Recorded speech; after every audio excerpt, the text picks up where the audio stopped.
Hey students, welcome to Education is the Life with your favorite Shilpa ma'am. Channel को subscribe जरूर करें और अपने दोस्तों के साथ शेयर करें। Let's get started.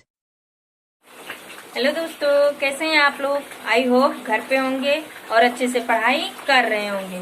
तो हमने कल क्या क्या पढ़ा था? आपका विद्युत क्षेत्र हो गया था एंड विद्युत क्षेत्र की तीव्रता आपकी हो गई थी। विद्युत क्षेत्र की तीव्रता का फार्मूला हमने क्या पढ़ा था?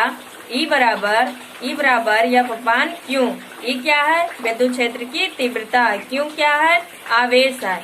F क्या है? बल है। तो हमने क्या पढ़ा था विद्युत क्षेत्र की तीव्रता? E बराबर F अपान Q। इसका मात्रक हमने पढ़ा था। मात्रक क्या पढ़े थे हम लोग? मात्रक पढ़े थे न्यूटन बटे कूलाम। यह आपका क्या था बाबू? फार्मूला था। क्या था? यही आपका क्या था? फार्मूला था। तो इतना चीज हम पढ़ चुके थे। अब आप पूछो कि ये फार्मूला आया कहाँ से? इसको हम अब क्या करेंगे? प्रूफ करेंगे। क्या करेंगे? प्रूफ करेंगे। तो आइए देखते हैं कैसे प्रूफ। तो हम जानते हैं कि दो आवेशों के बीच लगने वाला बल क्या होता है? 1/4 पाई एप्सिलॉन नॉट गुणे Q1 Q2 अपान R स्क्वायर। समीकरण इसको एक मान लीजिए। दो आवेशों के बीच लगने वाला बल में कूलाम ने क्या बताया था? 1/4 पाई एप्सिलॉन गुणे Q1 Q2 अपान R स्क्वायर। और मैंने उस वीडियो में क्या बताई थी कि जो आपका विद्युत क्षेत्र की तीव्रता होती है, प्रकार की बल है, और इस पर कैसा आवेश होता है? एकांक आवेश होता है, यानी एक आवेश होता है R स्क्वायर। समीकरण 2 मान लीजिए। अब हम क्या करेंगे? अब हम करेंगे, थोड़ा ध्यान दीजिएगा कि हम क्या करेंगे। इसमें क्या समीकरण 2 क्या किसका गुणा हम कर देंगे? क्या करेंगे? Q का गुणा करेंगे। तो लिखेंगे समीकरण 2 में Q का गुणा करने पर हमें क्या प्राप्त हो जाएगा? विद्युत क्षेत्र की तीव्रता का फार्मूला। तो चलिए करते हैं। Q E इसमें गुणा करें Q का कि नहीं किए? 1/4 पाई एप्सिलॉन नॉट गुणे Q1 Q2, यानी इसमें गुणा किए कि नहीं किए Q का? तो Q2 इसको मान लीजिए, इसको R स्क्वायर। अब थोड़ा ध्यान से देखिएगा कि ये आपका जो फार्मूला है बाबू, ये आपका जो फार्मूला है F बराबर इतना आ रहा है कि नहीं आ रहा? तो इसके जगह पर हम क्या लिख सकते हैं? F लिख सकते हैं कि नहीं लिख सकते हैं? लिख सकते हैं। तो Q0 E बराबर F आएगा कि नहीं आएगा? अब इस Q को बाबू, इस Q को हम किधर ले जाएंगे? इधर ले जाएंगे। तो हमें क्या प्राप्त हो जाएगा? विद्युत क्षेत्र की तीव्रता, यानी इक्वल्स F अपान Q। यही आपका फार्मूला आया कि नहीं आया? आया कि नहीं आया? ध्यान से बताइएगा, आया कि नहीं आया? बोले आया कि नहीं आया? वही फार्मूला कि नहीं आया? आया। तो विद्युत क्षेत्र की तीव्रता क्या है ये भी मैंने बताई, और उसको कैसे प्रूफ किए, कैसे फार्मूला लाएं, ये भी आपका हो गया। अब हम आगे क्या पढ़ेंगे? आगे टॉपिक क्या है आपका? परावैद्युतांक, जो कि मैंने गुण के बाद नहीं बता पाई थी। तो क्या बच्चा था आपका? परावैद्युतांक, वो हम पढ़ेंगे। ठीक है, तो चलिए पढ़ते हैं। इतना ये तो समझ में आई ना? तो मिटा दे रहे हैं।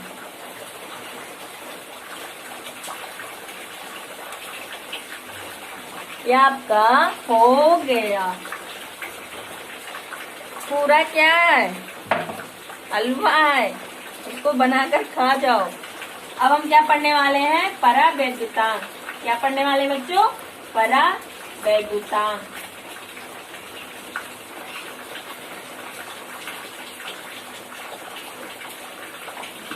क्या पढ़ेंगे? परावैद्युतांक। ये परावैद्युतांक क्या होता है? तो मैंने कूलाम के नियम में क्या बताई थी कि कूलाम का जो कंसेप्ट था वो किसमें था? किसी माध्यम में या निर्वात में?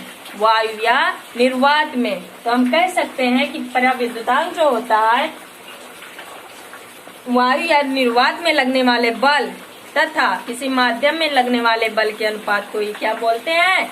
बोलिए बोलिए, क्या बोलते हैं? पराविद्युतांक बोलते हैं। तो हम लिखेंगे इसका डिफिनेशन, क्या लिखेंगे कि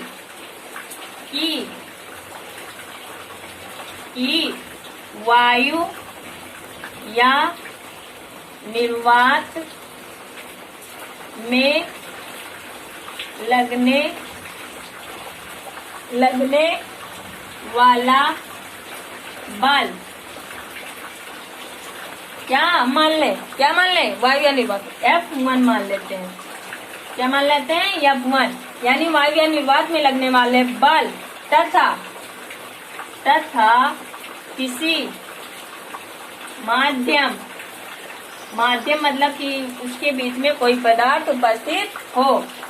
वायु या निर्वात में वायु में एकदम खाली रहता है, लेकिन माध्यम मतलब कोई चीज वहां पर, कोई पदार्थ वहां में उपस्थित हो, तो वो आपका क्या हुआ? माध्यम। तो तथा कि वायु या निर्वात में लगने वाला बल F1 तथा किसी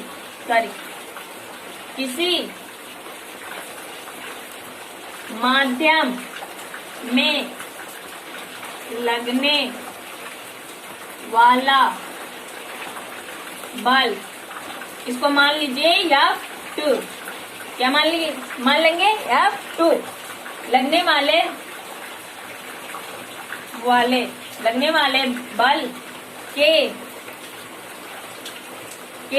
अनुपात मतलब भाग देना, आपको बटे में करना है।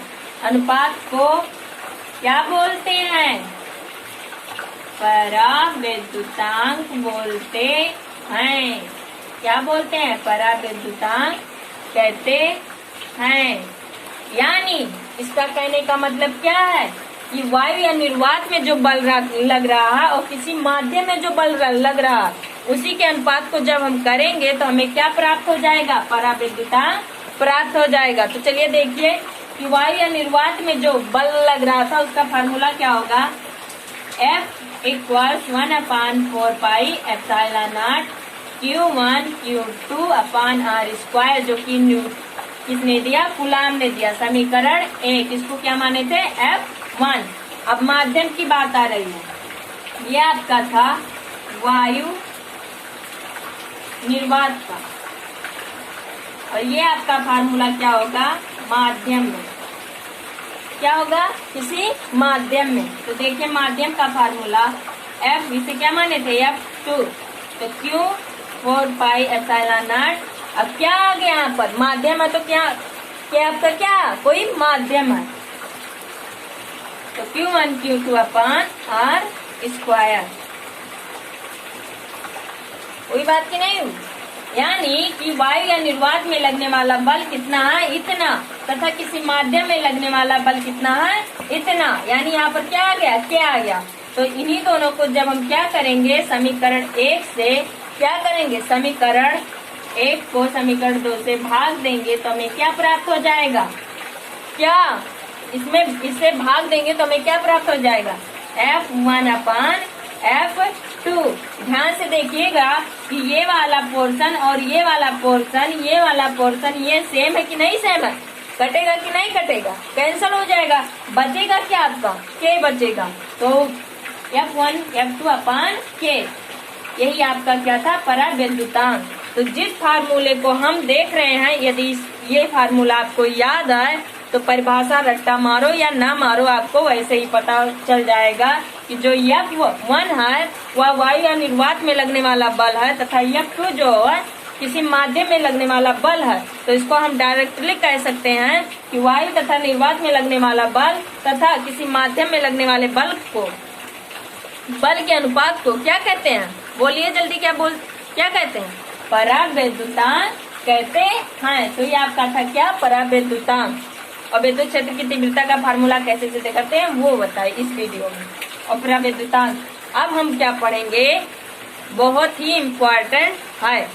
क्या पढ़ने वाले हैं? सोचो जरा क्या पढ़ने वाला है। तो ये बात आपको समझ में आई, एकदम क्लियर। यदि आपको ना समझ में आए तो कमेंट में प्लीज क्वेश्चन करिए, मुझे अच्छा लगेगा। आप जितना ज्यादा क्वेश्चन पूछोगे उतना ही मुझे जवाब देने में मजा आएगा।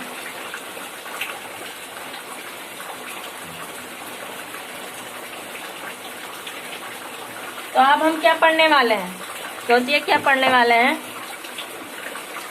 विद्युत द्विध्रुव, क्या पढ़ने वाले हैं, विद्युत द्विध्रुव। उसके बाद क्या पढ़ेंगे हम, विद्युत क्षेत्र की तीव्रता हो गई आपकी। उसके बाद हमने पराविद्युतांक पढ़ी। उसके बाद हम क्या पढ़ने वाले हैं, विद्युत द्विध्रुव आघूर्ण पढ़ने वाले हैं। क्या पढ़ने वाले हैं, विद्युत द्विध्रुव आघूर्ण।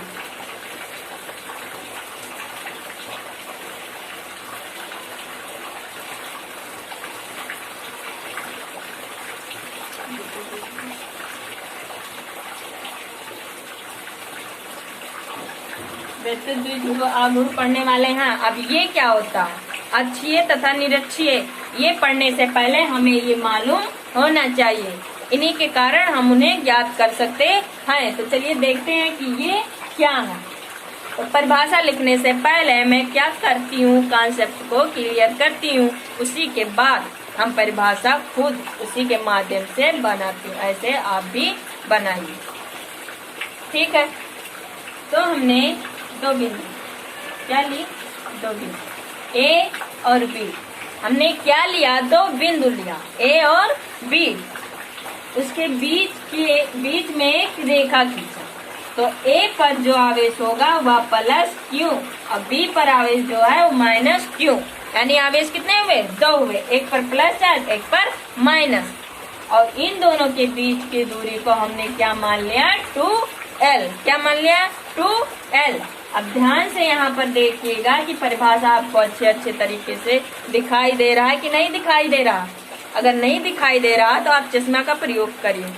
दिखाई दे रहा, कैसे नहीं दिखाई दे रहा, आप देखिए कैसे हम बोलेंगे, कैसे। विद्युत द्विध्रुव आघूर्ण, विद्युत द्विध्रुव आघूर्ण जो होता है किसी एक आवेश के परिमाण तथा उसके अल्प दूरी यानी बीच की दूरी के गुणनफल को ही क्या कहते हैं बेटा, विद्युत द्विध्रुव आघूर्ण कहते हैं कि नहीं कहते हैं, कहते हैं। तो परिभाषा बना कि नहीं बना कि विद्युत द्विध्रुव आघूर्ण जो होता है किसी एक आवेश के परिमाण तथा उनके बीच की दूरी के क्या होता है, गुणनफल होता है। यानी हम कह सकते हैं कि किसी आवेश के एक परिमाण को किसी एक आवेश के परिमाण तथा उनके बीच की दूरी के गुणनफल को हम क्या कहते हैं, विद्युत द्विध्रुव आघूर्ण कहते हैं। आई होप आपको अच्छे से पता चल गया होगा कि विद्युत द्विध्रुव आघूर्ण क्या होता है। तो चलिए लिखते हैं विद्युत द्विध्रुव, इसको मिटा देना, विद्युत द्विध्रुव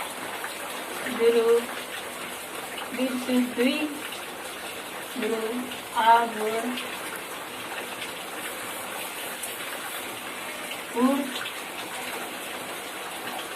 किसी एक आवेश के परिमाण, किसी आवेश के एक आवेश के परिमाण तथा उनके दूरी के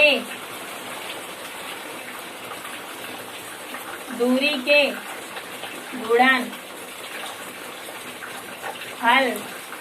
को ही क्या कहते हैं, विद्युत द्विध्रुव कहते हैं। क्या कहते हैं, विद्युत द्विध्रुव आघूर्ण कहते हैं। आपको दिखाई दे रही है, आज बारिश बहुत हो रही है, लाइट भी नहीं है, इसलिए आपको अच्छे से दिखाई नहीं दे रही है। लेकिन अब दिखाई दे रही कि नहीं दिखाई दे रही है, दिखाई दे रही है ना। तो पता चल गया कि विद्युत द्विध्रुव आघूर्ण कहते हैं। इसे हम किससे प्रेजेंट करते हैं? इसे हम P से प्रेजेंट प्रदर्शित करते हैं। P से प्रदर्शित करते हैं। ब्लैक बोर्ड पर समझा रही हूँ, लेकिन नोट्स में अच्छे से हम लिखकर आप PDF में डाल देंगे, आप उससे पढ़ाई कर लीजिएगा। तो आपका क्या हुआ कि विद्युत द्विध्रुव आघूर्ण जो होता है किसी एक आवेश के परिमाण तथा उनके दूरी के गुणनफल को ही क्या कहते हैं? विद्युत द्विध्रुव आघूर्ण कहते हैं। इसे किससे प्रेजेंट करते हैं? P से। तो P इक्वल्स बराबर क्या हुआ? मैंने क्यों किसी एक आवेश के परिमाण को लिया था कि नहीं, और उसके बीच की दूरी को ली थी, तो यही आपका क्या हुआ? फार्मूला हुआ। समझ में आई कि आपका क्या हुआ? यही आपका फार्मूला हुआ। किसका? विद्युत द्विध्रुव आघूर्ण का। तो आई हो अब आपको अच्छी तरह से पता हो गया होगा कि विद्युत द्विध्रुव आघूर्ण क्या है। अगले लेक्चर में हम विद्युत द्विध्रुव आघूर्ण के कारण उत्पन्न विद्युत क्षेत्र की तीव्रता ज्ञात करेंगे, यानी अक्षीय और निरक्षीय। तो मिलते हैं अगले लेक्चर में। तब तक 3 टॉपिक इस वीडियो में आप पढ़ लीजिएगा। यदि समझ में न आया तो प्लीज कमेंट में लिखकर बता दीजिए। यदि वीडियो पसंद आए तो उसे लाइक शेयर सब्सक्राइब जरूर करिएगा, क्योंकि जब तक आप खुद मेहनत नहीं कर पाओगे, नहीं करोगे, तो क्या टीचर आपको जो है उसको शरबत बना करके आपको पिलाएंगे? नहीं ना, आपको खुद से पढ़ाई करनी होगी, तभी आप आगे बढ़ सकते हो। टीचर का काम क्या? समझाना, किस राह पर हमें चलना। वो चलेंगे नहीं, चलना किसको होगा? तुम्हें चलना होगा। तो प्लीज घर पर रहिए और मन लगाकर आप पढ़ाई करिए। जिस दिन आपका मन पढ़ने में लग जाएगा, उस दिन आप तो मंजिल को प्राप्त कर लोगे। तो आई होप 3 टॉपिक्स आज हम पढ़ चुके हैं, आपको अच्छे से समझ में आई होगी। यदि आई है तो वीडियो को सब्सक्राइब लाइक शेयर जरूर करिएगा। अगले वीडियो में मिलते हैं, तब तक tata bye bye, take care, जय हिंद जय भारत।